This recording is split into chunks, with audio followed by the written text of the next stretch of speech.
When I found the lockbox, I almost threw it away. It was wedged behind the water heater in the basement, underneath a stack of old Field and Stream magazines my husband had been collecting since the 1980s. I was down there because my daughter-in-law Serena had offered, very helpfully, to hire a junk removal company to clear everything out. She had said it with that particular brightness she uses when she has already decided something and is simply informing you of it. I told her I would handle the basement myself. She said, of course, whatever I wanted. The way she said whatever I wanted made it clear she did not believe I knew what I wanted. The lockbox was about the size of a shoebox, gray metal, the kind you can find at any hardware store. My husband's initials were scratched into the side with something sharp. E.H. Edward Harold Calloway. He had done that to everything he owned since he was a boy growing up in Knoxville. His mother had told me that once. She said he had scratched his initials into his bicycle, his baseball glove, his first good pocket knife. He liked things to be clearly his. There was a combination lock on the front. I sat down on the basement steps and looked at it for a while. Good day. I'm Loretta, and I'm glad you're here with me today. Please like this video and stay until the end. And tell me in the comments what city you're listening from. It means more than you know to see how far these stories travel. I had been married to Edward Calloway for 38 years when he died. A stroke, in early September, on a Sunday morning. He had been reading the paper at the kitchen table, the way he did every Sunday, with his coffee going cold beside him, because he always forgot to drink it while it was hot. Our son found him when he came over for breakfast. I was at the grocery store. I had left the house at 8:15 to beat the crowds, and by the time I came back with 2 bags of things Edward would never eat, he was already gone. We had met at a county fair in 1985 in eastern Tennessee. He was working a booth for his uncle's hardware supply business, and I was there with my sister. He had dark hair then, and the kind of hands that looked like they knew how to build things. He was not flashy. He was not the kind of man who made a room turn to look at him. But he was the kind of man who, once you started talking to him, made you feel like nothing else in the room mattered. I married him 14 months later in a small church outside of Maryville. My dress was ivory, not white. My mother had strong opinions about that distinction. We built a life in Chattanooga. Edward worked in commercial property management for most of his career. Methodical and unglamorous work that suited him perfectly. I ran a small alterations and tailoring shop for 20 years out of a storefront on Fraser Avenue before my eyes started giving me trouble and I closed it. We had one son, Christopher. We had a house with a wide front porch and a basement full of Edward's accumulated life, organized in his particular way that looked like chaos to anyone else but made complete sense to him. He died at 67. He had not been sick. There was no long goodbye, no time to prepare. One Sunday he was there, and the next Sunday he was not, and I have not yet, 2 years later, fully adjusted to the quiet that lives in the house now, where his presence used to be. Christopher was 41 when his father died. He had married Serena 6 years earlier. She was the kind of woman who researched restaurants before choosing one, who sent calendar invites for casual plans, who used the word intentional, often and with great emphasis. I am not saying she was not intelligent. She was extremely intelligent. She was extremely intelligent. I am saying that her intelligence was the kind that was always quietly working towards something, and sometimes it took me a while to understand what that something was. In the months after the funeral, Christopher called often. He was genuinely grieving, I believe that. But Serena was present in those calls, in a way I could feel even through the phone. There would be a pause, a murmured exchange, and then Christopher would mention that they had spoken to an estate attorney, that it might make sense to consolidate, that a woman alone in that house might want to think about her options. Each suggestion wrapped in concern, each one carrying a faint pressure underneath, the way weather does before it arrives. I had thanked them and said I was managing. I was, barely, but I was. The lockbox had no key that I could find anywhere nearby. I tried Edward's birthday, our anniversary, the year we married.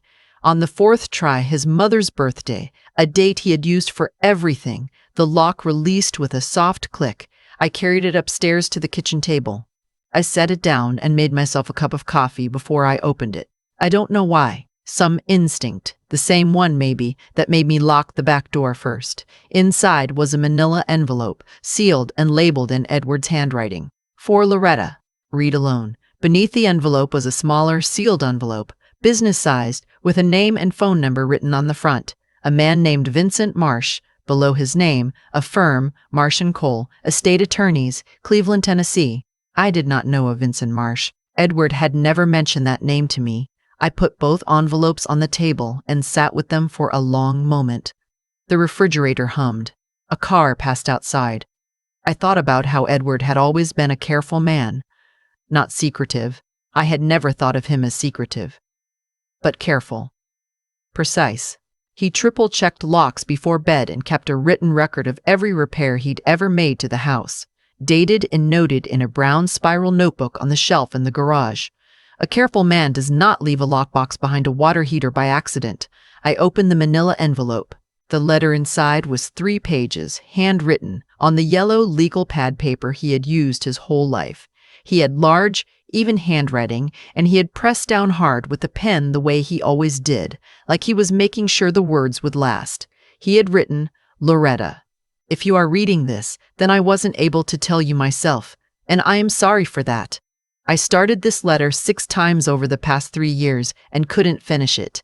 That is my failure, and I own it. What I need you to know is that everything I did to keep you safe. Not safe from me. Safe from a situation I didn't know how to fix any other way. Please call Vincent Marsh before you talk to anyone else, especially Christopher. I love you more than I have ever been good at saying, Edward. I read it twice, then a 3rd time. Safe from a situation I didn't know how to fix any other way. I sat at that kitchen table for a long time.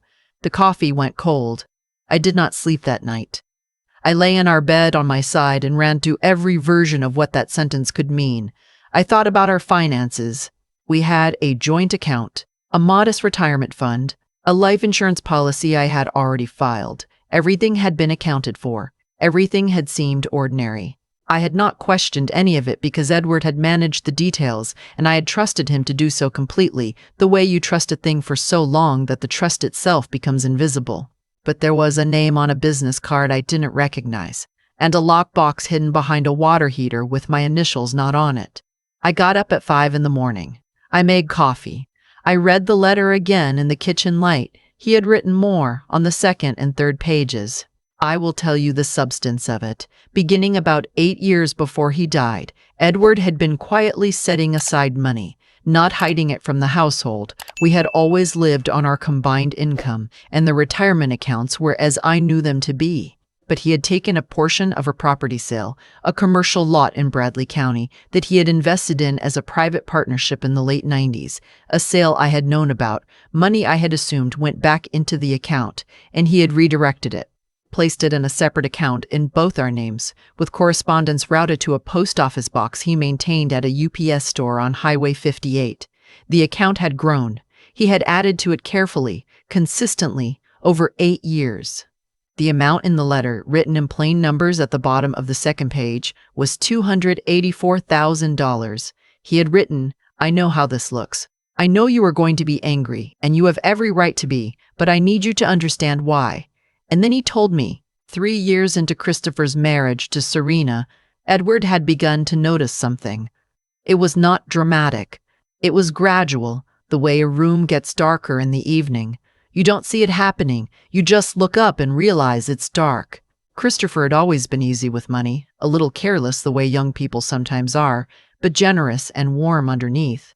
But Serena thought about money the way an engineer thinks about a system: inputs, outputs, leverage points. She came from a family that had had wealth and lost it, and she had developed, somewhere along the way, an orientation toward resources that Edward described in his letter as always surveying. She wasn't cruel, he wrote. He never thought she was cruel. But she had a talent for identifying assets and a habit of calculating what, under different circumstances, might flow in her direction. He had watched her begin to ask questions. Careful questions, posed as curiosity. About the house, whether we had considered refinancing. About Edward's business partnerships, what those were worth now, about what our retirement looked like, and whether we had a plan for the later years. Each question alone was innocent. Together they formed a shape he recognized. And then Christopher, who had always called just to talk, began calling with a new quality to his voice, a listening quality, a cataloging quality. Edward had watched his son slowly become his wife's instrument without Christopher ever seeming to understand that it was happening. He had not wanted to tell me because he knew I would confront Christopher, and he believed a confrontation would only accelerate what he was afraid of. He had not wanted to tell me because he was not certain of anything. He was working on intuition and pattern, not evidence, and he was afraid I would think he was being paranoid about his own son. He had sat with it for years, and in the end, the only thing he could think to do was to protect what he could, quietly, without drama, and leave me the tools to handle whatever came after he was gone. He had written, near the end of the letter, "I hope I'm wrong about all of it. I hope you read this and laugh at the old man in the basement with his lockbox. If Christopher and Serena are good to you, tell Vincent Marsh you don't need him and burn this letter. But if I'm right, even a little, please don't try to handle it alone." I set the letter down. I did not laugh. I called Vincent Marsh at 8:15 the next morning. When his office opened, his assistant put me through immediately, which told me he had been expecting my call. He was perhaps 65, soft-spoken, with the unhurried manner of a man who had heard many difficult things across a desk and had learned not to be rattled by any of them. He told me Edward had retained him 4 years earlier, that he had met with Edward twice a year since then, that Edward had been methodical and clear-minded, and had given precise instructions about what to do when I called. "He said you might wait a few weeks," Vincent told me. "He said you'd want to sit with things before you moved." He knew me well. I drove to Vincent's office in Cleveland that afternoon. It was a small firm above a tax preparation office, 2 conference rooms and a waiting area, with chairs that had seen better days. Vincent led me back, closed the door, and we spent 2.5 hours going through everything. The account was legally mine. Edward had structured it carefully. Both names on the account, transfer on death designation in my favor, clean documentation going back 8 years. There was nothing ambiguous about it. What Edward had done was unusual, but not improper. He had taken legally his share of a jointly held gain and managed it separately with my name on every document simply without my knowledge until now. Vincent had also prepared documents, at Edward's instruction, that I could execute to formally update my estate plan, consolidate all assets under my management, and establish legal record that I was acting with full independent counsel. We went through each one. I signed what needed signing. I left with copies of everything. On the drive home, I thought about 38 years. About a man who had scratched his initials into everything he owned because he wanted things to be clearly his, and who had put my name on the most important thing he ever built. Christopher called that evening. His voice was warm, measured. He mentioned, not for the first time, that Serena had a colleague who specialized in elder financial planning. He said it was probably smart to get a professional involved at this stage. He said he just didn't want me to be overwhelmed. I said I appreciated it. I was already pulling Vincent Marsh's card from my purse. Over the following 3 weeks, I moved through each step quietly. I had every account documented and verified. I had the estate updated to reflect the full picture. I established a formal record with Vincent's firm. I did all of this while continuing to have warm, ordinary conversations with my son. I asked about his work. I asked about their garden, which Serena tended with the same analytical precision she brought to everything. I said nothing about the lockbox or Vincent or any of it.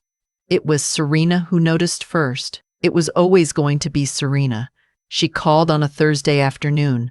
The warmth in her voice was still there, but it was thinner, the way fabric gets when it's been washed too many times. She said she had heard, she didn't say from whom, that I had been meeting with an attorney in Cleveland. She said she wasn't concerned, just curious, and that she hoped I knew they were available to help with anything that felt complicated. She said the word complicated with a gentleness that was not gentle at all. I told her I had retained my own counsel, that everything was being handled appropriately, and that I was grateful for her thinking of me. 20 minutes later, Christopher called. His voice was different. I had heard this version once or twice over the years. tight, slightly too controlled, the voice of someone who has been told what to say and is not quite comfortable saying it. He said he felt left out. He said his father would have wanted him involved. He said he was the only family I had, and he had a right to know what decisions I was making. "You are not alone yet," I said quietly, "and neither is your father's will, which names me as the sole beneficiary of everything he left." I said it gently. I meant every word of it. There was a silence. Then Christopher said something in a low, flat voice that I had never heard from him before. He said they had been talking to someone, a specialist in estate disputes. He said he was concerned, based on some things he had observed over the past few years, that his father might not have been thinking clearly when he made certain arrangements. He said the word capacity. I had been half expecting it. Edward, in his letter, had mentioned it as a possibility. "They may try this," he had written. "Don't be afraid of it. The paperwork will hold."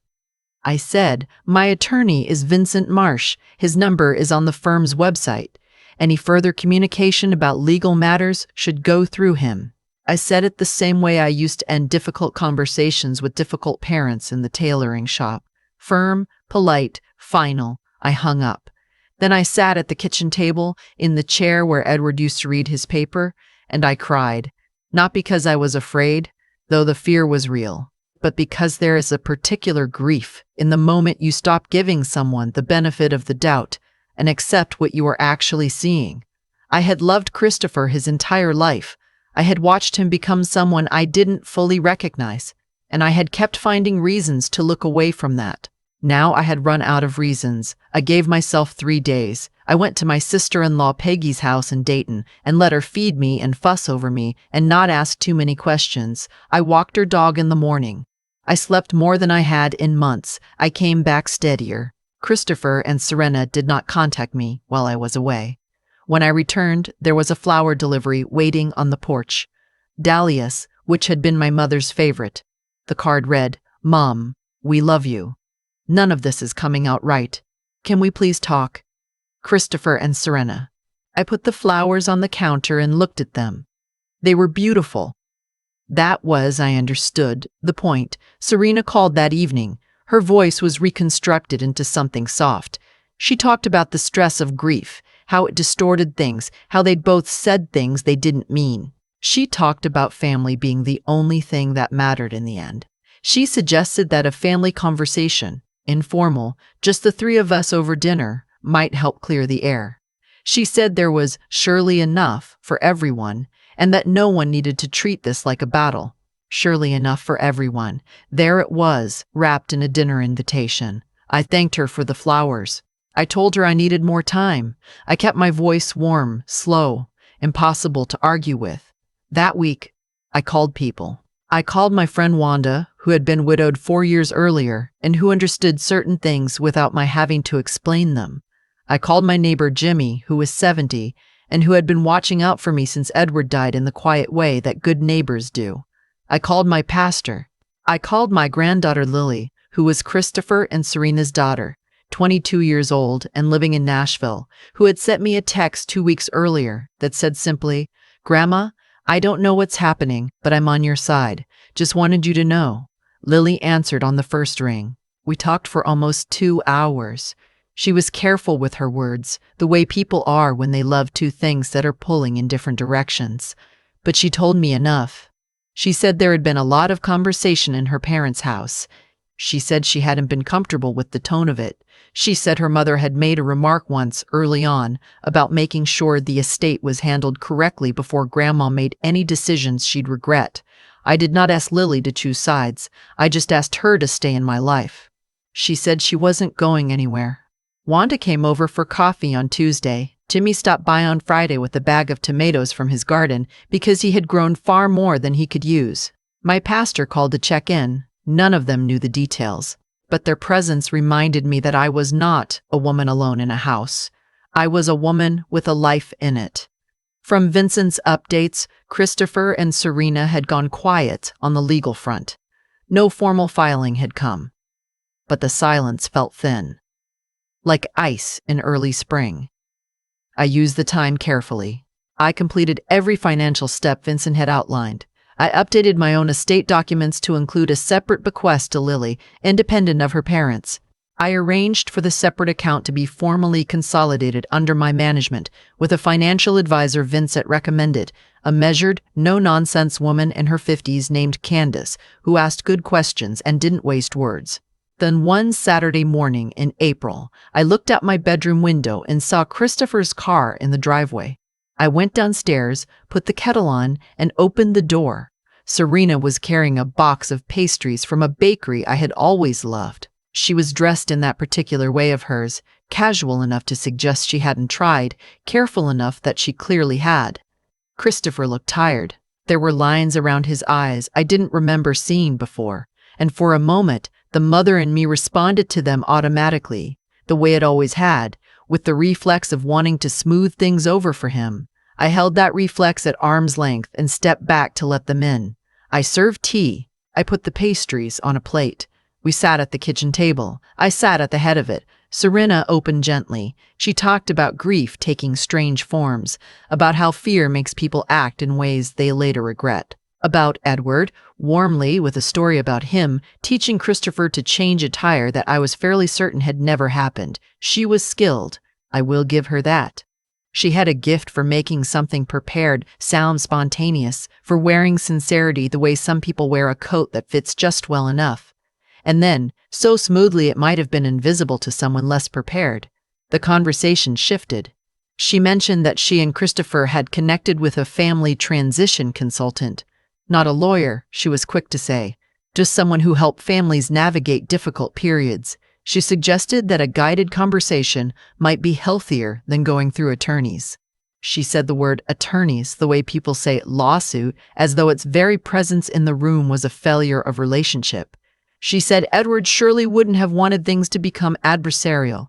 She said his legacy deserved to be honored together, as a family. In 45 minutes of careful conversation, she did not once ask how I was doing. Not in passing, not as filler. My well-being did not come up. Christopher leaned forward then. His voice was lower, more direct than Serena's. He said he wasn't trying to take anything. He just wanted to feel like his father had thought about him. His voice bent slightly on the word father, and I watched it happen, and I held my reaction carefully, both hands, the way you carry something you are afraid of dropping. Because here is the thing. I believe the grief was real.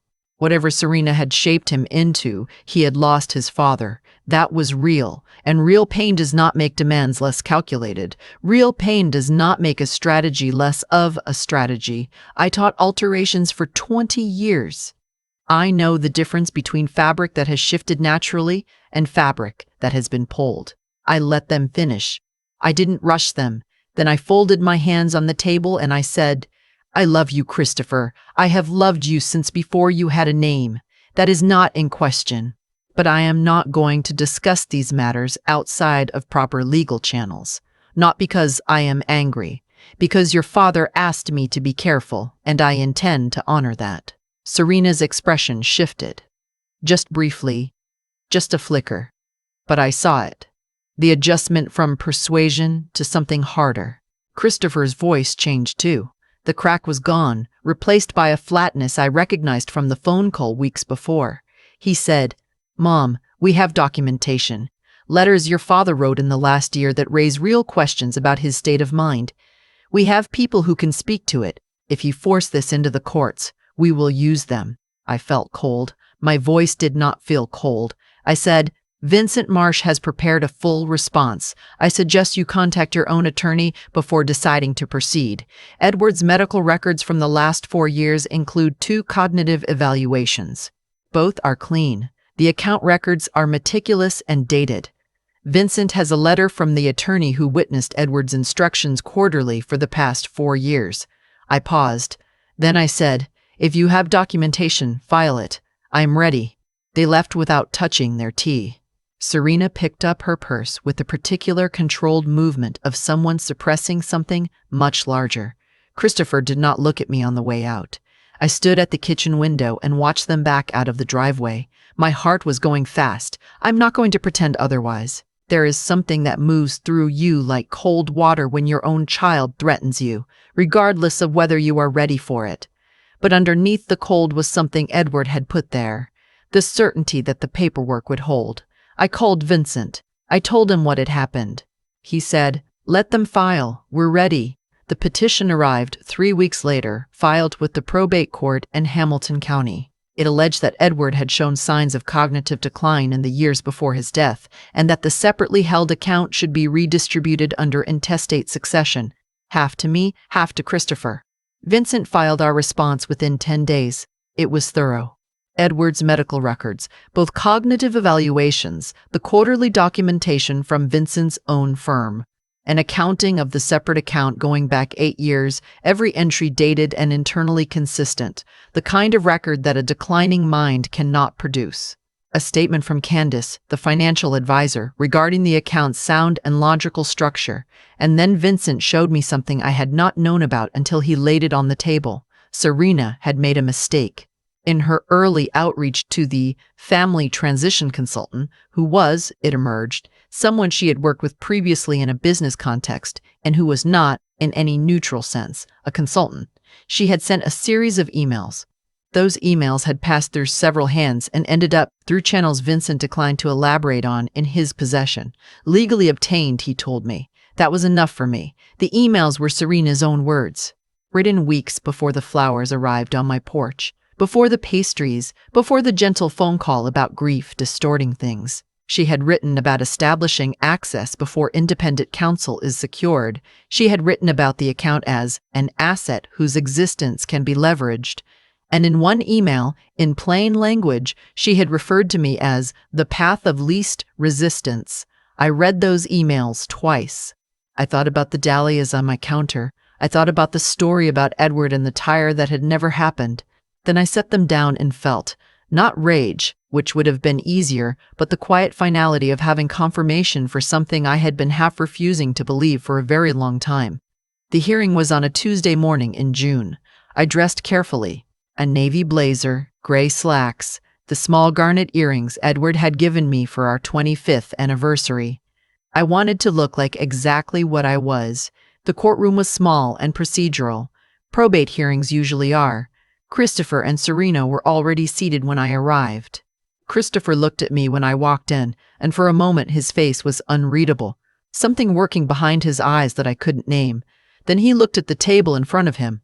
Serena did not look at me at all. Vincent presented our case with the quiet efficiency of someone who had built it carefully and had no need to dress it up. He walked the judge through the medical records, the account documentation, the attorney's quarterly log. He noted the specific impossibility of the capacity claim given the precision of the records. He was methodical and entirely convincing. Then he introduced the emails. Serena's attorney asked for a recess. The judge granted 15 minutes. During that recess, I sat still and watched something happen on the other side of the room. Serena spoke to her attorney in a low, fast voice, her hand moving in tight gestures. Christopher sat with his hands flat on the table in front of him, perfectly still, in the way people go still when something inside them has become very quiet. I recognized it. I had sat that way myself at the kitchen table with a lockbox open in front of me. When the hearing resumed, Serena's attorney requested a continuance to review new materials. The judge denied it. Christopher took the stand. Vincent cross-examined him about the specific incidents he had claimed demonstrated his father's confusion. He asked Christopher to describe them precisely, to date them. Christopher could not because he was lying about everything. I believe he genuinely remembered his father being tired, being slower, being older. But Serena had built a legal argument on those ordinary human moments and asked them to carry more weight than they could honestly bear. Under cross-examination, they collapsed back to their actual size. Vincent asked, "Did you raise your concerns about your father's cognitive state with any of his physicians while he was alive?" Christopher said, "No." "Did you contact any medical professional with these concerns?" "No." "So these concerns about your father's mental capacity arose after his death?" It was not a question. Christopher's jaw moved slightly. "Yes," he said. The judge ruled that afternoon. The petition was denied in its entirety. The estate remained exactly as Edward had structured it. The judge noted in his remarks that the evidence of Edward Calloway's mental acuity was thorough and consistent, and that the petition had been undermined by the timing of the concerns raised and the circumstances surrounding the filing. That phrase, the circumstances surrounding the filing, was a quiet, precise thing that I suspected Serena understood in full. I walked to my car in the June afternoon and sat in the driver's seat and exhaled for what felt like the first time in months. A long, slow breath that had been waiting a long time to happen. The sky was ordinary. A crow was sitting on a telephone wire. Somewhere nearby, someone was mowing a lawn. I drove home. The weeks afterwards settled into shape, one piece at a time. The petition was withdrawn. The emails, referenced in the judge's remarks, were now part of the public court record. Serena had written the words, "Path of Least Resistance," in a document that existed in the world now, regardless of how she wished it otherwise. I did not contact anyone about it. I had not sought any particular consequence. But a public record in a mid-sized city is a thing people find eventually, and professional reputations move through communities with the quiet consistency of water finding its level. I heard, through Wanda, who heard it from someone else, that Serena's standing in her firm had become complicated in the months following the hearing. I received that information with the specific sadness I had come to associate with everything in this chapter. I had not wanted her humiliated. I had only wanted what Edward left me, and the fact that those two things were connected was an outcome she had built herself. Christopher called me on a Sunday morning 6 weeks after the hearing. Sunday mornings had been Edward's time. I noticed that, and I think Christopher did too. He was not strategic this time. There was no calibrated quality to his voice, no listening quality. He sounded like himself, the self underneath all the years of being Serena's instrument, the boy who had cried watching certain movies and who had called from college just to tell me what he'd had for dinner. He said he was sorry. He said he had let someone else do his thinking for a long time, and he knew that wasn't an excuse. He said he had been going through his father's things at the house. He had kept a few boxes, and he had found some old photographs, and he had sat with them for a long time. I let him talk until he had said everything he needed to say. Then I said, "I know." He asked, "Are we going to be okay?" The question was so simple and so old. I heard his 12-year-old voice in it, the one that called for me from the other room when something scared him. "We're not okay yet," I said, "but I'm not done with you. Do you understand what I mean?" A long pause. "Yes," he said. "Then give it time," I said, "and go talk to someone who will tell you the truth." He said he was already in the process of doing that. I believed him. I believed it because the performing quality was gone from his voice. Whether things with Serena were repairable was between them. I was not his mediator. I was his mother. By September, the financial picture was clear and clean. Candace had managed the consolidation without a single complication. The estate was fully settled, every account in order, every document filed. The work Edward had done over 8 years had been completed, delivered, and received. A life's care passed forward exactly as intended. Vincent sent a final bill and a note in an envelope with the firm's letterhead. It said, "Edward was a careful man. You were worth being careful for." I put it on the windowsill in the kitchen where I could see it from the table. I went to see the lockbox one last time. It was still in the basement, on the shelf where I had put it after I brought it upstairs that first day. I picked it up. The initials were still scratched into the side. EHC. I thought about a boy in Knoxville who had scratched his initials into everything he owned because he wanted things to be clearly his. I thought about the account with my name on every document. I put the lockbox on the shelf in the study, next to the brown spiral notebook where Edward had recorded every repair he'd ever made to the house, every date, every note. Methodical, precise. The work of a man who paid attention. Lily came for Christmas. She drove up from Nashville with good cheese and a bottle of wine, and the specific quality of attention that young people rarely bring to older people. We cooked together. She told me carefully, without editorializing, that her parents had separated in November.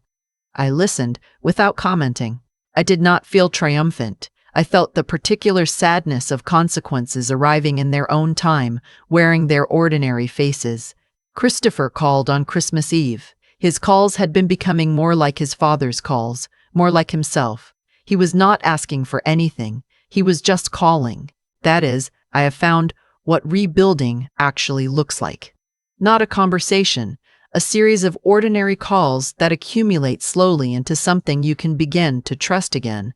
I am not there yet. I am working toward it. On New Year's Eve, I sat in Edward's chair in the study with a glass of wine, and I took the lockbox off the shelf and held it in my lap.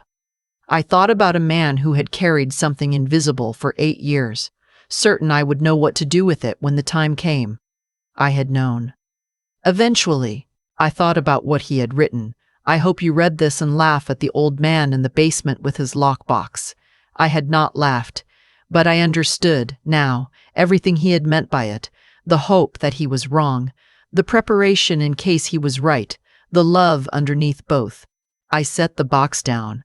I finished my wine.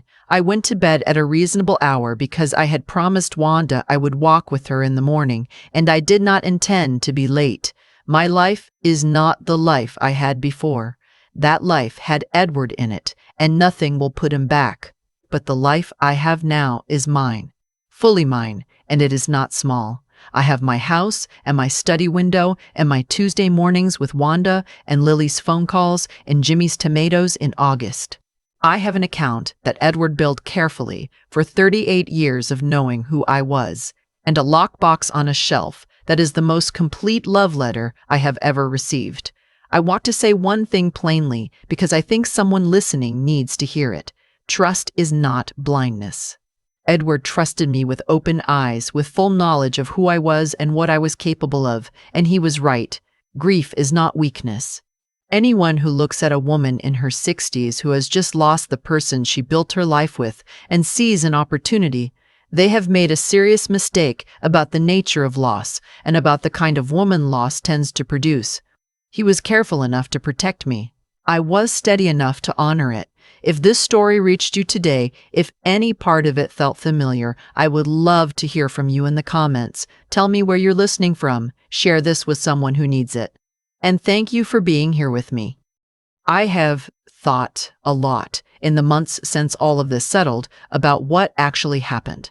Not the legal pieces. Those are clear enough. What I mean is the deeper shape of it.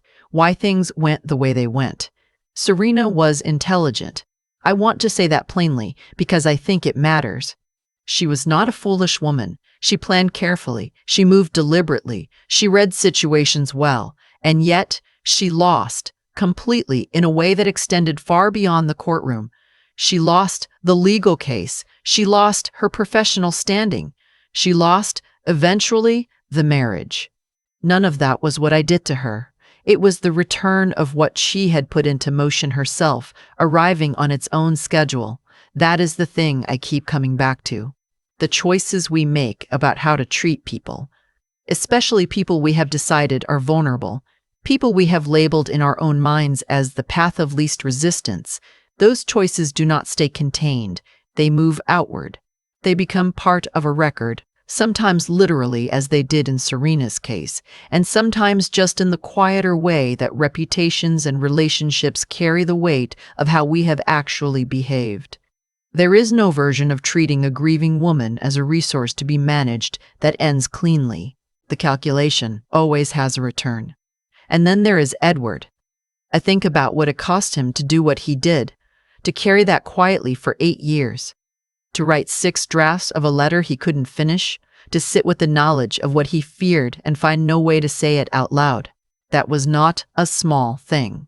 He was not a man who found silence easy. He found it necessary, and he bore it, and he did the only thing within his reach. He prepared. He built something solid and left it exactly where I could find it. That kind of care is its own form of courage, not the loud kind.